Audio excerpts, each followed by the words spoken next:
नमस्कार। कार्यक्रम श्रोतासँग सांसदबाट ठाकुर बेलबासेको। कार्यक्रम श्रोतासँग सांसद तपाईले इमेज एफएम 97.9 र इमेज न्यूज एफएम 103.6 बाट सुन्न सक्नुहुन्छ। कार्यक्रम श्रोतासँग सांसदमा हामीले मुलुकको पछिल्लो राजनीतिमाथि केन्द्रित रहँदै छलफल गर्ने गर्छौं। आज हामीले संघीय समाजवादी फोरम नेपालका प्रमुख सचेतक डाक्टर शिवजी यादवलाई आमन्त्रण गरेका छौं। विशेष गरी मधेसी मोर्चाले नाकाबन्दी र आम हडताललाई फिर्ता गरेको छ। मधेसी मोर्चाको यो निर्णय आम जनले स्वागत गरेका छन् र सरकारले पनि स्वागत गरेको छ। सँगसँगै अब दलहरू मिलेर अगाडि बढ्छन् कि भन्ने झिनो आशा पलाएको छ। तथापि आन्दोलनका सम्पूर्ण कार्यक्रम फिर्ता नगर्ने र आन्दोलनलाई जारी राख्ने निर्णयमा भने मोर्चा अझै पनि यथावत छ। झन्डै 6 महिना लामो आन्दोलन खेपेको मधेस र आन्दोलन झेलेको मुलुकले निकै ठूलो आर्थिक नोक्सानी बेहोर्नु परेको छ र भौतिक रूपमा पनि मुलुकले धेरै ठूलो क्षति प्राप्त गरेको छ। कयौंको ज्यान गएको छ, कयौं अङ्गभङ्ग भएका छन् र नागरिकले दैनिकी यापन गर्नका लागि पाएको शास्तिको त लेखाजोखा गरिसाध्य छैन। फेरि पनि अन्ततः आन्दोलनका स्वरूप फेरबदल गरेर मोर्चाले बुद्धिमानी काम गर्यो भन्ने विश्लेषण सर्वसाधारणले गर्न थालेका छन्। हामी अबको आन्दोलन कस्तो हुन्छ, जारी संविधानलाई कार्यान्वयनका सन्दर्भमा मोर्चाको भूमिका कस्तो देखिएला, हामी यी र यस्तै प्रश्नमाथि केन्द्रित रहँदै संघीय समाजवादी फोरम नेपालका प्रमुख सचेतक डाक्टर शिवहरि यादवसँग छलफल गर्छौं। डाक्टर शिवहरि यादवसँगको छलफलमा तपाई पनि सहभागी हुन चाहनुहुन्छ भने हाम्रो स्टुडियोको टेलिफोन नम्बर 400656 मा फोन गर्न सक्नुहुन्छ।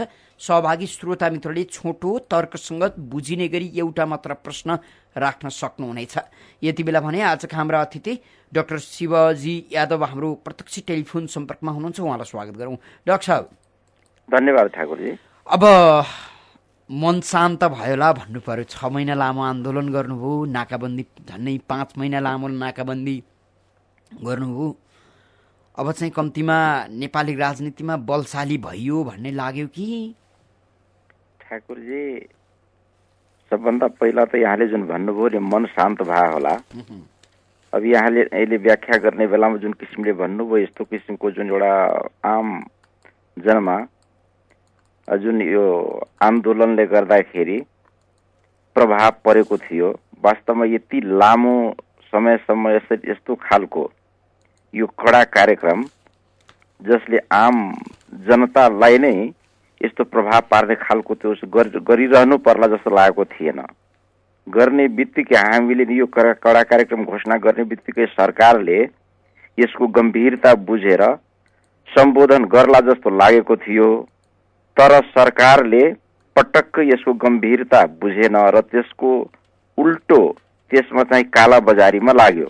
हैन डाक्टर साहब, सरकारमा बस्नेहरू पनि त तपाईहरु जस्तै राजनीतिक चिन्तन बोकेका, तपाईहरु जस्तै मान्छे त हुन्नी, भिन्न ग्रहबाट आएका मान्छे भइदिएका भए पो अब देशमा नागरिकले शास्ति पाउने भए केही गर्नुपर्छ भन्ने चिन्ता लाग्नु। न तपाईहरुलाई चिन्ता, न सरकारमा बस्नेलाई चिन्ता। ठाकुरजी, हामी सब कुनै सबै एउटै ग्रहमा बस्ने मान्छे हो। तपाई पनि त्यही ग्रहको, म पनि त्यही ग्रहको हो। तर यहाँले जुन भन्नुभयो, यहाँ जस्तै त्यसरी दाजेर नहेरिदिनुस्। सोलो डोडो एउटै डालामा राखेर सबैलाई नहेरिदिनुस्। त्यो एकै खालको भए त एउटै पार्टी, एउटै विचार, एउटै किसिमले नि हिँडिसकिन्थ्यो नि। त्यही फरक विचार भएर, फरक पार्टी, फरक सोच भएर नि फरक फरक दल हो। त्यसले गर्दा नि उहाँहरूको अहिलेसम्मको जुन व्यवहार देखियो, उहाँहरूको जुन चिन्तन देखियो, उहाँहरूले संविधान सभाबाट जुन किसिमले अब यो आफ्नो खालको एउटा डिजाइन्ड मत ल्याएको देखाएर उहाँहरूले जुन किसिमले यसले डिजाइन रूपमा लग्दै हुनुहुन्छ, हामीले त यस्तो कडा आन्दोलन गरेर एउटा अहिलेसम्म विभेदमा परेको जनताको विभेद चाहिँ अन्त होस्, यहाँ यो आर्थिक उन्नतिमा देश लागोस् भन्ने हिसाबले हामी गरेको, तर उहाँहरूले त्यस कुराको गम्भीरता नबुझेर जुन किसिमले दुःख दियो जनतालाई, यस कुरोलाई बुझेर र आम जनताको एउटा सुझाव सल्लाह त्यो सबैलाई मनन गरेर आन्दोलनको स्वरूप हामीले फेर्यौं। त्यसमा आम हडताल र एउटा भनौँ अवरोध कार्यक्रम थियो, जसलाई नाकाबन्दी भन्ने गरिन्छ। डाक्टर साहब, अब अवरोध भने पनि नाकाबन्दी भने पनि गाडी आउन दिएन, माल सामान नेपाल भित्रिन दिएन, पेट्रोलियम पदार्थ नेपाल आउन दिएन होइन। अब यसलाई शब्दमा जे भने पनि हुन्छ। अब नाकाबन्दी तपाईहरूले खुलाउनु भयो कि भारतीय पक्षले खुलाइदिएको? अब यही सब कुरो चाहिँ नि, अब भारतीय पक्षले नै नाकाबन्दी गरा थियो, भारतीय पक्षले नै खुलाइदियो भने त्यो यदि सोच छ, त्यस्तै किसिमको बुझाइ छ र त्यही हिसाबले लिने गरिन्छ। मधेसी यो अहिलेसम्म आन्दोलनमा उत्रेको जनता केही पनि होइन भनेदेखि नि यहाँले भने जस्तो नि जुन किसिमले अघि नै व्याख्या गर्नुभयो त्यसको रत्ती पनि असर हुँदैन र अझ देश गम्भीर समस्यामा फस्दै जानेछ। एउटा दैनिक पत्रिकामा छापिएको समाचार उद्धृत गर्छु अनि तपाईँले जवाब दिन सजिलो पर्ला। यहाँ यो समाचारमा के भनिएको छ भने, भारतको नाक जोगाइदिन हामीले असोज 7 गतेको राजविराज बैठकबाट नाकाबन्दीको जिम्मा लियौं, तर हामीलाई पत्तै नदी उसले माघ 22 गते वीरगञ्ज नाका खोल्न सादा पोसाकका सुरक्षाकर्मी परिचालित गर्यो। संयुक्त लोकतान्त्रिक मधेसी मोर्चाका एक उच्च नेताले भने, आज यही कारणले कार्यकर्ता, समर्थक र आम सर्वसाधारण हामीसँग रिसाएका छन्। यो तपाईको मोर्चाभित्रको एक उच्च नेताको यो गुनासो भनौँ अथवा विश्लेषण भनौँ, यसलाई कसरी लिने होला? होइन, यदि कुनै जो चाहिँ यहाँले त्यसको चाहिँ गर्नुभयो उच्च नेता, यो भनाइबाट के देखिन्छ भनेदेखि उहाँ नेता होइन, नेतृत्व दिने मान्छे पनि होइन। नेता नेतृत्व त एउटा देशको जुन सार्वभौम सत्ता सम्पन्न एउटा मुलुकको त्यसको भौगोलिक अखण्डता, त्यसको आफ्नो जुन सम्मान हुन्छ त्यसलाई राखेर कुनै पनि कुरा गर्छ। उहाँले यदि त्यसरी भन्नुभएको छ कसैले, म त्यसको नाक जोगाइदिनले यसो गरेको भनेदेखि म त नि त्यो व्यक्तिलाई नि म नेतै मान्दिन। त्यहाँ यदि नाम दिएको छ भनेदेखि किटान साथ भनिदिनुहोस्, होइन भनेदेखि यस्ता किसिमको यी छद्म भेषीहरू हुन्छन् जसले चाहिँ धमिलो माछामा पानी मार्ने, आफूलाई चाहिँ धमिलो पानीमा माछा मार्ने, आफूलाई चाहिँ नि यस्ता किसिम भैटो पल्लो नेता देखाउने। यो त बिल्कुलै नेताको भाषा होइन। यसलाई चाहिँ व्याख्या गरेर हामी त्यतापट्टि नजाउँ। हामी चाहिँ आन्दोलन गरेको नेपाली हो। अब यसमा कसैले केही देखाएर यी हामीले गर्यौं र हामीले नै बन्द गर्यौं, हामीले खोल्यौं भनेर अब मुलुकलाई अरबौंको आर्थिक घाटा भयो, दर्जनौं मान्छेले ज्यान गुमाए, केटाकेटीहरूको 1 वर्षको पढाइ खतमै भयो, उद्योग धन्दाहरू बन्द भए, त्यतातिरको अर्को आर्थिक क्षति त छँदैछ, नागरिकले दुःख पाए, हैरानी खेपे, अनेकन भयो। एकजना मान्छेको जिन्दगी 1 वर्ष पछाडि धकिलियो कम्तीमा पनि हरेक कामका हिसाबले। अब यसको पश्चाताप त छैन नि यहाँहरूलाई? होइन, हेर्नुहोस्, यसको लागि नि जिम्मेवारको अब यस्तो अवस्थामा यहाँले जुन भन्नुभयो हो भएको हो, तर यसको लागि जिम्मेवारको राज्य जिम्मेवार हो कि व्यक्ति जिम्मेवार हो? हामी सबै त यो देशको आम पब्लिक, आम जनता, यो सार्वभौम सत्ता सम्पन्न नेपालको जति विभेदमा परेको देखि लिएर अझ म त यति भन्छु कि जसले अहिलेसम्म विभेद गरेका छन् तिनीहरू पनि सुध्रिउन्। सबैलाई नि यो देश निर्माणमा समान सहभागिताको हिसाबले सबैलाई चाहिँ सहभागी हुन देऊन्, त्यस्तो खालको व्यवस्था बनाऊ, त्यस्तो चाहिँ सिस्टम लागू गरौँ।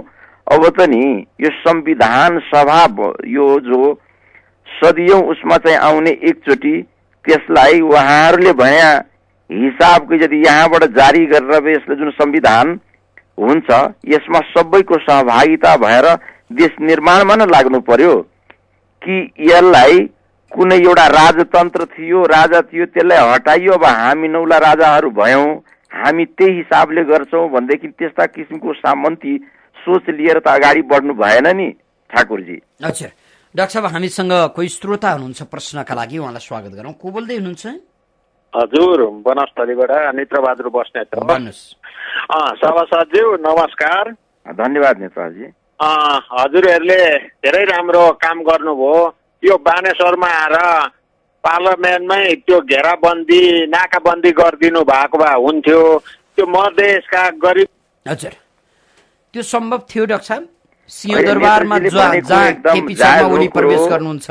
अब यहाँ कुरो के भन्नु, उहाँले भनेको एकदम कुरो जायज हो, तर हामीले नि उहाँले भनेकै कुरोबाट सुरु गरेको हो, हामी बानेश्वरबाटै सुरु गरेको हो। त्यसलाई नसुनेर जब हामीलाई त्यो मिचियो पेलियो जबरजस्ती गरियो, त्यसपछि हामी नि कार्यक्रम अगाडि बढाउँदै त्यहाँसम्म पुग्यौं। डाक्टर साहब, कि आवेगमा कार्यक्रम घोषणा गरिहालियो? मधेसमा अलिकति राजनीतिक अस्तित्व सङ्कट पनि छँदै थियो। मौका यही हो, जेसुकै भए पनि आन्दोलन अगाडि लानुपर्छ भनेर जबरजस्त गर्दा आफैलाई प्रतिघात भए त होइन नि? होइन, यस्तो चाहिँ नि एउटा कुरो के भनेदेखि नि यहाँ बुझ्नु, मधेस मात्रै अहिलेसम्म उच्चारण हुने गरेको छ। मधेसीहरू नि मात्र यो आन्दोलनमा अगाडि देखिएको कारण के हो भनेदेखि यो मधेस यहाँले जुन भन्नुभयो नि त्यो नाका केन्द्रित उतातिर अवरोध आन्दोलन जुन भयो, त्यसले गर्दा यो आदिवासी जनजातिहरू त्यसमा चाहिँ जोडिन त्यहाँ देखा पर्न कम देख्यो। त्यसले गर्दा अहिलेसम्म मधेसी मात्रै भने, तर यो आन्दोलन मधेसीको मात्रै हुँदै होइन, यो विभेदमा परेका सम्पूर्ण नेपालीको आन्दोलन हो। डाक्टर साहब, एउटा कुरा नि, संविधानले प्रत्येक घरलाई सम्बोधन गरेर तिम्रो घर बारी अर्कोको भन्दा कम रहेछ, तिमीलाई त्यसकै तुलनामा बारी किनिदिन्छु भन्छ हो?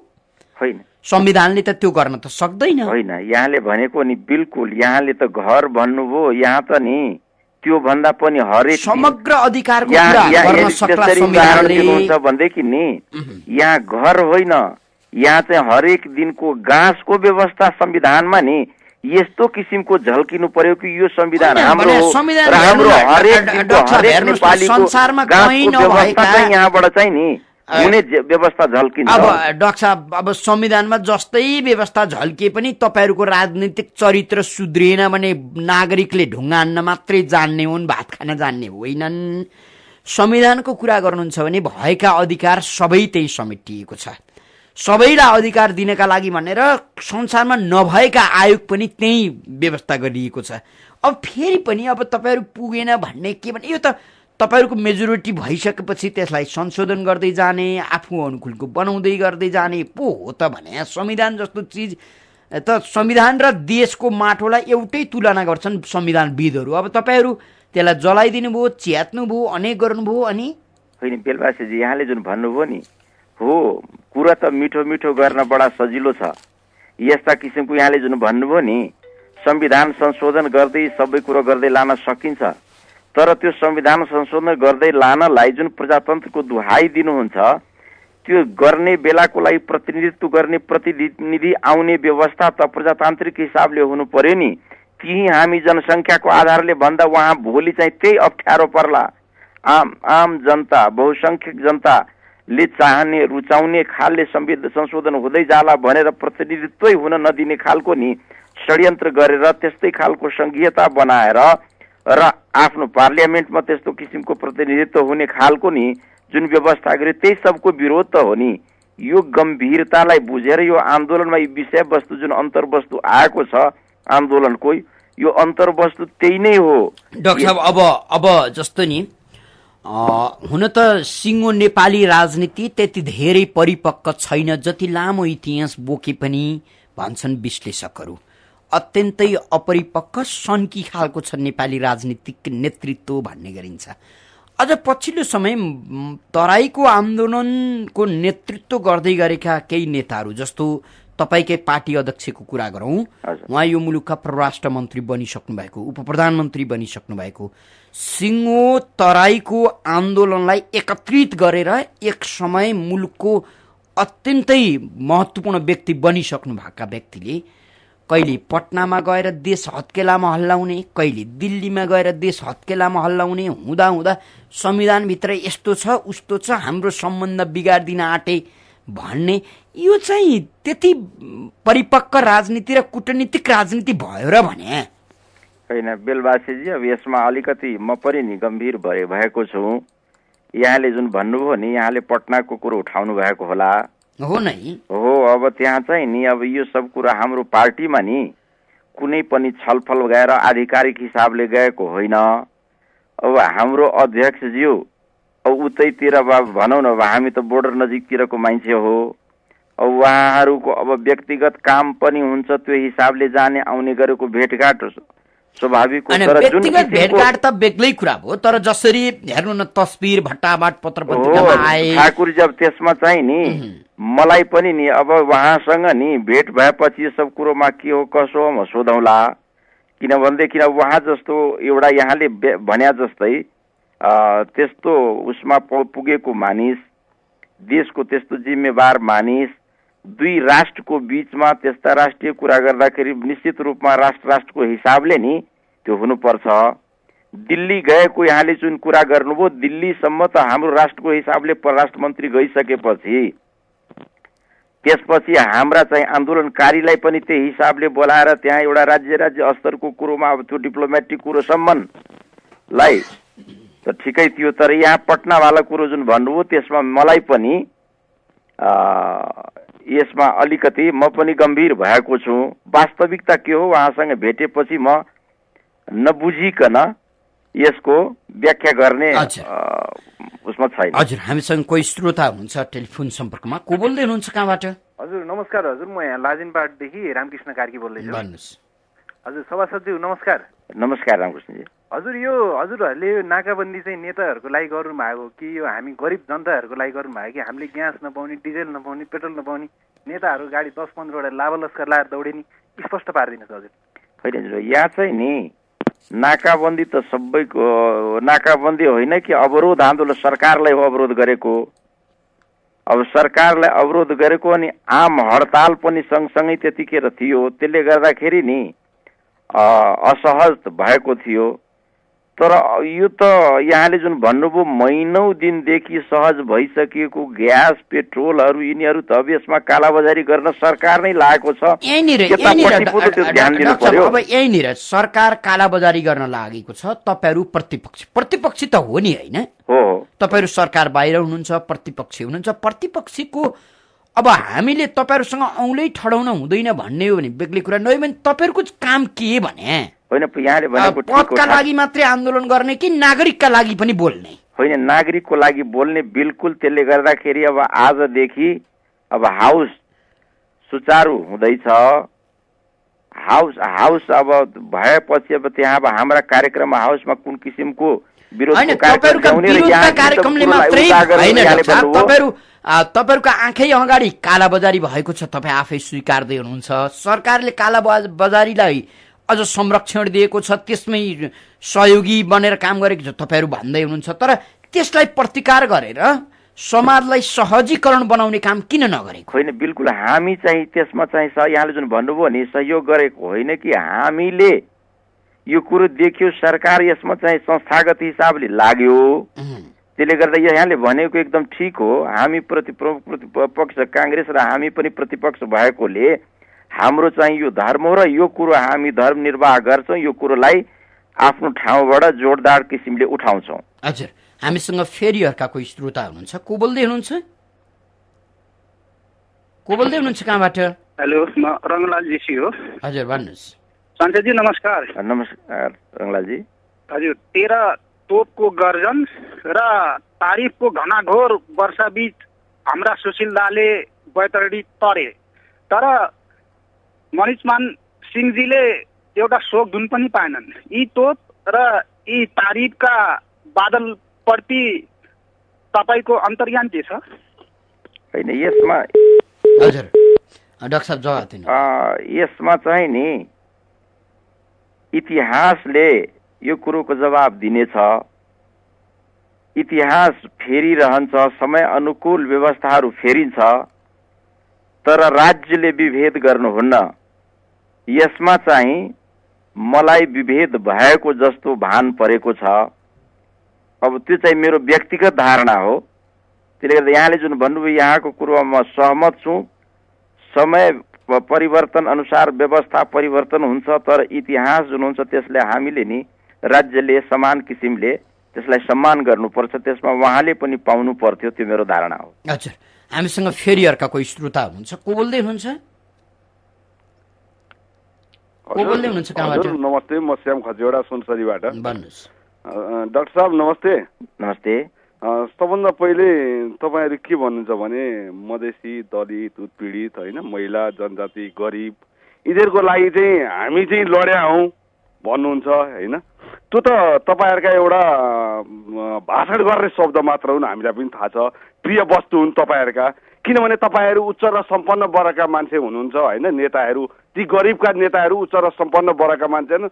उच्च र सम्पन्न वर्गका मान्छेले कहिले पनि त्यो निमुखा गरिब उत्पीडितलाई अधिकार दिन्छु भनेर चाहिँ भन्न सक्छ र कहिले पनि तपाईँहरू जबकि ती उत्पीडित दलितका तपाईँहरू पानी पनि खानुहुन्न। मलाई उत्तर दिनुहोस्। जवाब दिनुहोस्।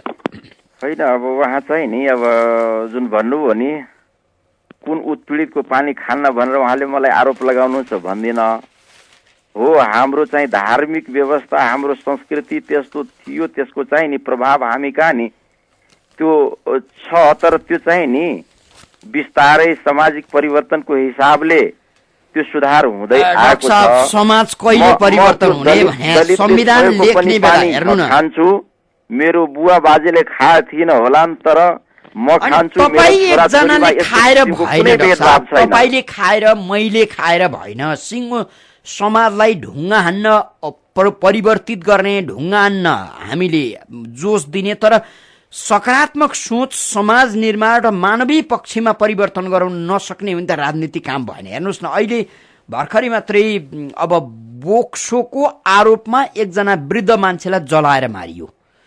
उता पोखरातिर एउटा युवतीलाई यौन सम्पर्क गर्न नपाएको झोकमा कुटेर मारियो।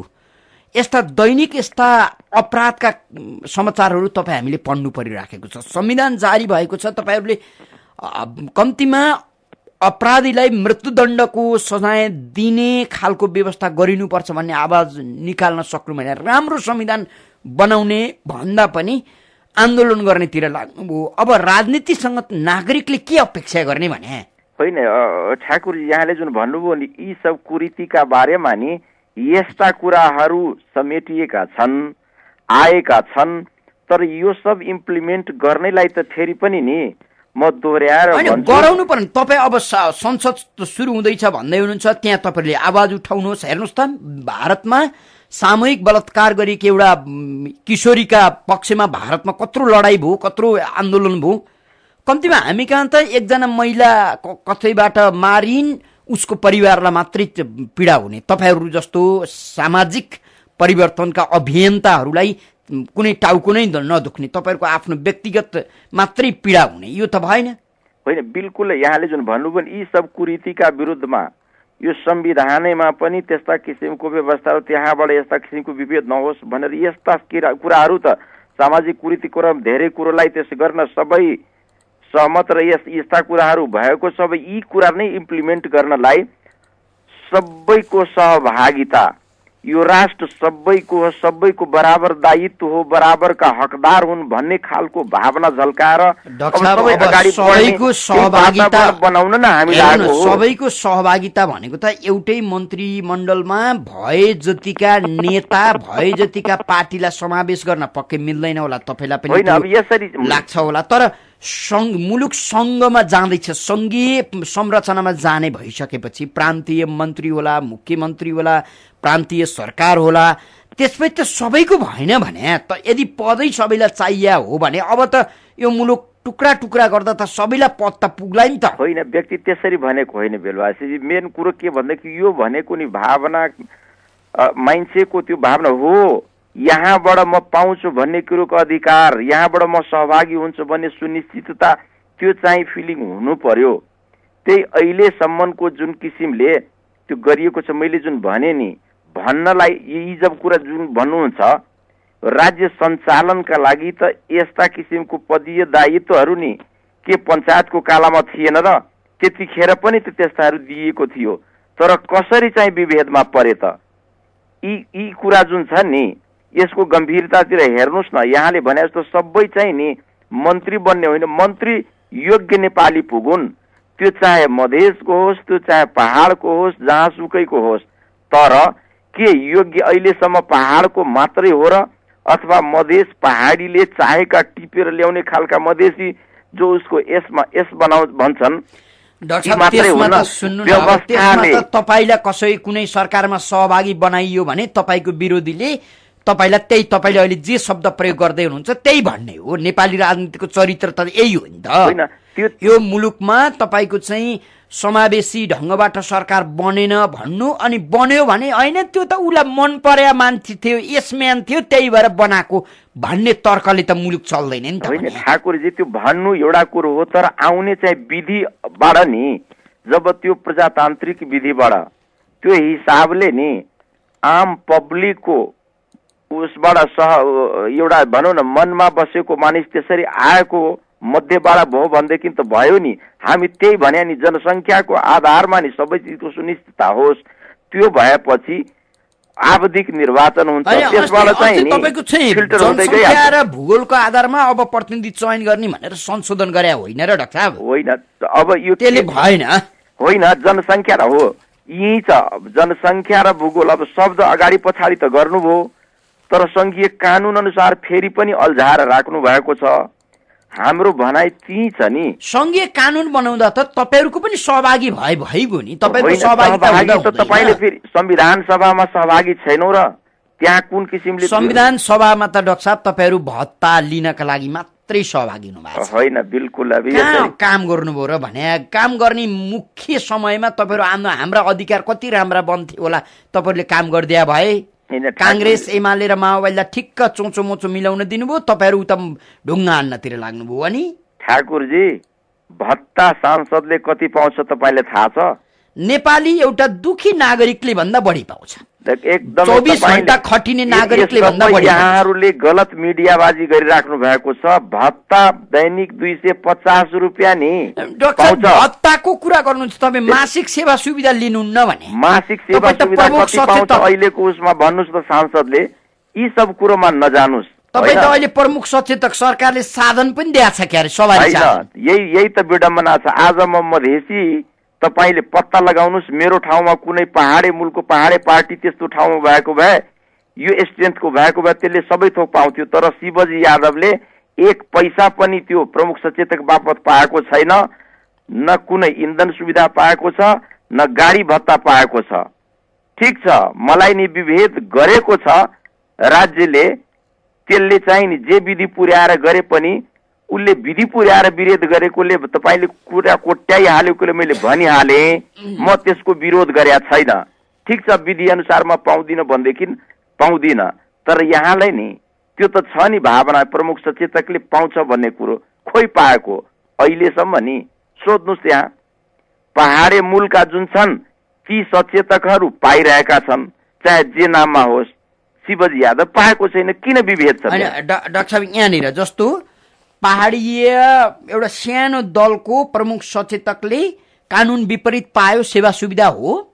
अब फेरि तपाईँले यो कुराले सच्याएर नि तपाईँहरूको नि चरित्र कस्तो छ? तपाईँ चाहिँ सोध्नुहोस् न, शिवजी यादव सानो दलको हो। आज तपाईँ हामी संविधान सभामा यहाँले नै भन्नुभयो नि प्रतिपक्ष हो नि। आज आधा मधेसी मात्रै हो, जतिखेर हामी मधेसी जनअधिकार फोरम नेपाल थियौँ त्यतिखेर तपाईँहरूले भन्नुहुन्थ्यो, त्यतिखेर आधा जनसङ्ख्याको यहाँले भन्नुहुन्थ्यो, यहाँहरूले आरोप लगाउनुहुन्थ्यो। तर आज त सङ्घीय समाजवादी फोरम नेपाल सम्पूर्ण देशको आदिवासी जनजाति मधेसी सबैको प्रतिनिधित्व गर्ने, विभेदमा सबैको प्रतिनिधित्व गर्ने भन्नुहुन्छ। पहाडसँग जोडिनु हुँदैन है, त्यहाँबाट रोक सल्किन्छ हामीलाई भने जस्तो गर्नुहुन्छ। अनि होइन, बिल्कुल होइन। कसरी हामी नाम चाहिँ सङ्घीय समाजवादी फोरम नेपाल रे, तर काम चाहिँ पहाडको त नाम लिनु हुँदैन, त्यहाँबाट रोग सल्किन्छ भने जस्तो होइन, गर्नुहुन्छ। बिल्कुलै होइन ठाकुरजी, बिल्कुलै होइन। त्यहाँ चाहिँ नि लिम्बुवानले लिम्बुवान चाहन्छ, मगरातले मगरात चाहन्छ भनेदेखि नि त्यसमा तपाईँ चाहिँ नि मधेसीले मधेस चाहन्छ भनेदेखि हामीले मधेसीले नि यो जोडिनु हुँदैन भन्ने कुरो नि, मधेसीले मधेस चाहन्छ, मगरातले मगरात चाहन्छ भनेदेखि हामीले कहाँ कसलाई कोसँग को जोडिन? सबले आफ्नो चाहेको कुरो के हो त्यो चाहिँ दिनुहुन्न र? हजुर डाक्टर साहब, हामीसँग फेरि अर्का कोही श्रोता हुनुहुन्छ, उहाँलाई स्वागत गरौँ। को बोल्दै हुनुहुन्छ? हेलो सर, म सप्तरी भाडा महिना कडेरीबाट वीरेन्द्र मिश्र। वीरेन्द्रजी भन्नुहोस्, प्रश्न राख्न सक्नुहुन्छ। सभासदजीलाई जय मधेस। जय मधेस वीरेन्द्रजी। मेरो भनाइ यो छ कि मधेसको जनता बलिदानी दिँदै पनि तपाईँहरू यो आन्दोलनलाई किन सखाप पार्नु हो? यति 60 जना मधेसी बलिदानमा गएपछि पनि आन्दोलन बन्द भयो, राम्रो कुरो त भएन नि। वीरेन्द्रजी, यहाँ चाहिँ नि 60 जना भन्नुभयो, उहाँहरूप्रति मेरो चाहिँ नि सम्मान छ शहीद प्रति। मधेसले 60 जना मात्रै शहादत प्राप्त गरेको होइन, अहिलेसम्म नि हामी जोडौँ कति मधेसी शहादत प्राप्त गरिसके र यिनीहरू जुन किसिमले विभेद गरिरहेका छन् र जसरी अहिलेसम्म पनि मधेसीको अस्तित्व स्वीकार्न खोजिरहेका छैनन्, यसले गर्दा हामीलाई लामो लडाई लड्नु पर्ने हो। तर कुशल चाहिँ नेतृत्वदायी नेताको चाहिँ क्षमता यही हो कि सकभर कमभन्दा कम क्षतिमा उपलब्धि बढी कसरी होस् त्यो हिसाबले हामी चाहिँ यो आन्दोलनको स्वरूप परिवर्तन गर्दैछौँ। किनभने यहाँले नै भनेको हिसाबले 60 जना मानिस शहादत प्राप्त गरिसके, तर यिनीहरू रौँ बराबर पनि टेरेनन्। यस्ता अहङ्कारी राज्य सत्तामा जुन आसीन छन् तिनीहरूसँग लड्न त्यति सजिलो छैन। त्यसले गर्दा यहाँले यसको गम्भीरता बुझ्नुस् र हाम्रो लडाई लामो छ। लामो लडाई अब कसरी लड्ने, जसले गर्दाखेरि यो देशको सार्वभौम सत्ता पनि अखण्ड रहोस्। आम नेपाली यहाँ चाहिँ कुनै पनि किसिमको सामाजिक सद्भाव नखलबलियोस् र विभेदमा परेका सबै एकजुट हुन्, त्यसको लागि एउटा वातावरण बनाओस्। त्यस्तो आन्दोलन गरौँ जसमा सबै जोडियोस् र यिनीहरूलाई परास्त गरौँ। त्यसको लागि हामी गम्भीर छौँ, नेताहरू गम्भीर छन्। हजुर डाक्टर साहब, अब मोर्चाका शीर्ष नेताहरू अथवा मोर्चाको निर्णय शीर्ष नेताहरूका बीचमा मात्रै रहन थालेको हो? के भन्नुभयो यहाँले? मोर्चाका निर्णयहरू, राजनीतिक निर्णयहरू शीर्षस्थ नेता, त्यसमा पनि अध्यक्षहरूका बीचमा मात्रै रहन थालेको हो? होइन, यस्तो होइन। कस्तो, अब यहाँ चाहिँ नि अब शीर्षस्थ लिडर्सहरूको बीचमा छलफल भएर कुनै पनि कृत्य भएपछि त्यो अनुमोदन त पछि पार्टीले पनि नि त्यसको त्यो गम्भीरतालाई त्यसलाई देखेर त्यसमा चाहिँ आफ्नो राय सुझाव दिन्छ। तर गर्ने त नेताले नै हो। तर हेर्नु न, पटना यात्रादेखि काठमाडौँको बैठकसम्म तपाईँ जस्तो प्रमुख सचेतकसम्मलाई पनि जानकारी नहुनु भनेको अलिकति अब शीर्षस्थ नेताहरूका बीचमा मात्रै निर्णय घुमिराखेको छ, पार्टीको दोस्रो पुस्तामा दोस्रो तहमा निर्णय आइपुग्न पाएको छैन भने जस्तो कार्यकर्ताले बुझ्लान् भनेर नि। होइन, अब ठाकुरजीले ठिकै जोड्नु भयो। पटक पटक फेरि पनि यहाँले पटना सन्दर्भ जोडिहाल्नु भयो। पटना सन्दर्भसँग त म यहाँले अघि नै पनि भने त्यसको केही होइन। तर अब यहाँ चाहिँ नि अब जरुरत परे बेलामा अब प्रमुख सचेतकको रोल संसदमा हो। पार्टीमा चाहिँ उहाँहरू अब त्यो नेताजीको अब त्यो त्यहाँ यहाँले जुन भन्नु प्रमुख नेता बस्छन्, पार्टीभित्र पदाधिकारी हुन्छ, त्यसको लेयर हुन्छ, त्यो हिसाबले चाहिँ छलफल हुन्छ, निर्णय हुन्छ। त्यसले गर्दा अब मेरो आवश्यकता त्यो मिटिङमा उहाँले अब नबुझेर होला, तर अब संसदमा त्यसको गम्भीरता कति कहिले लानुपर्ने अब आजदेखि भएकोले सायद यो सब कुरो मलाई अब त्यो पार्टीले ब्रिफ आज संसद बस्नुभन्दा पहिला गर्ला कि। हजुर, हामीसँग फेरि अर्का कोही श्रोता हुनुहुन्छ, प्रश्नका लागि उहाँलाई स्वागत गरौँ। को बोल्दै हुनुहुन्छ? नमस्कार अतिथिज्यू। नमस्कार, म गंगा प्रसाद शर्मा नेपाली। बिना लगानीका राजनैतिक नेता कानुनमाथि कहिलेसम्म? हाम्रा लागि तपाईँले मागेको अधिकार धेरै भयो, अब हामीले देशका लागि के कर्तव्य गर्नु पर्ला सविस्तार गरिदिनुहोस् न, सुनौ। होइन, अब यहाँ चाहिँ नि देशको लागि गर्नुपर्ने यहाँले भने जस्तो कुनै व्यक्ति एउटाले गरेर हुँदैन। आम नेपाली सबै यो देशको सार्वभौम सत्ता सम्पन्न नेपाल जुन छ यसको अखण्डतामा पटक पटक जुन भनिन्छ नि त्यसमा हामीले जुन विभेदको लागि लड्दैछौँ त कुनै पनि किसिमको आँच आउँदैन। यस्तो व्यवस्था हामी लागू गरौँ जसले गर्दाखेरि सबै आम नेपाली राष्ट्र निर्माणमा सहभागी हुन पाउन्। नेपाली संसारभरि नै एउटा इमानदार मेहनती नागरिकको रूपमा परिचित वीर नेपाली हो। हामी यस्तो हुँदा हुँदै पनि यति पछाडि किन? कहीँ न कहीँ हाम्रो व्यवस्थापनमा कमी कमजोरी छ। त्यो कुरोलाई केलाउने र हामी गम्भीर भएर कसैको अनुहार हेरेर कसैको पहिरन हेरेर यो चाहिँ नेपाली र यो चाहिँ नन नेपाली भनेर त्यस्तो किसिमको विभेद गरेर राष्ट्र निर्माणमै सहभागी नहुने कुन विभेद छ त्यसलाई अन्त गरौँ र सबैलाई जोडौँ। हामी सबै नेपाली जबसम्म हाते मालो गरेर देश निर्माणमा लाग्दैनौँ यो नेपाल सुन्दर बनाउन सक्दैनौँ। हजुर, हामीसँग फेरि अर्का कोही श्रोता हुनुहुन्छ। को बोल्दै हुनुहुन्छ?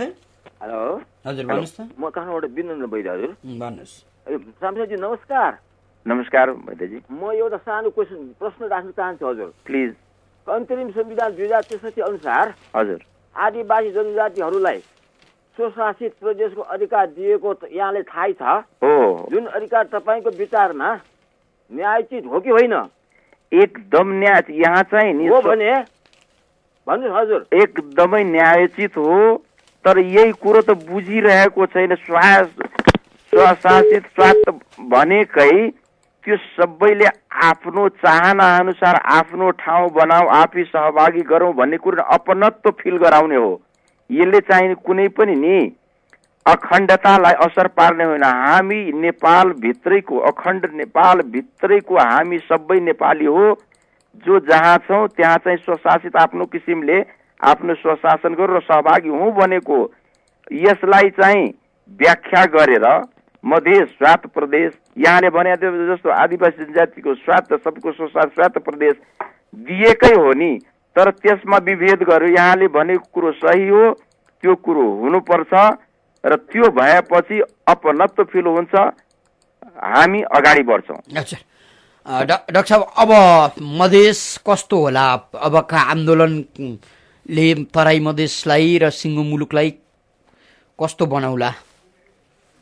मधेस यहाँले जुन अघि न वीरेन्द्रजीको क्वेसन सुनिहाल्नुभयो राजविराजबाट, मधेस अहिले साँच्ची भन्नुहुन्छ भनेदेखि ज्वालामुखी फुटेको जुन हुन्छ नि त्यो ज्वालामुखीको भित्रको जुन त्यो तातो हुन्छ नि, बाहिर अलिकति त्यो माथिबाट नि सतहमा नदेखिए पनि भित्रको जुन त्यो राप हुन्छ त्यही किसिमको चाहिँ त्यो भइरहेको हुन्छ।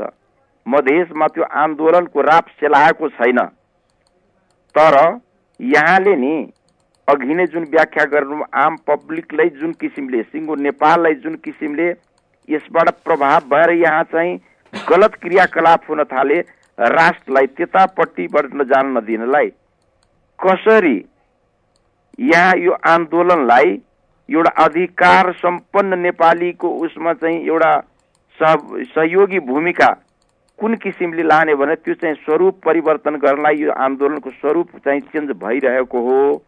त्यसले गर्दा त्यसमा चाहिँ मधेस अहिलेसम्म जुन किसिमले उठेको थियो त्यो भन्दा पनि सशक्त किसिमले मधेस उठ्नेछ र अब मधेस मात्रै होइन आदिवासी जनजाति हिमाली पहाडी सबै विभेदमा परेका जनता सबै उठ्नेछन्।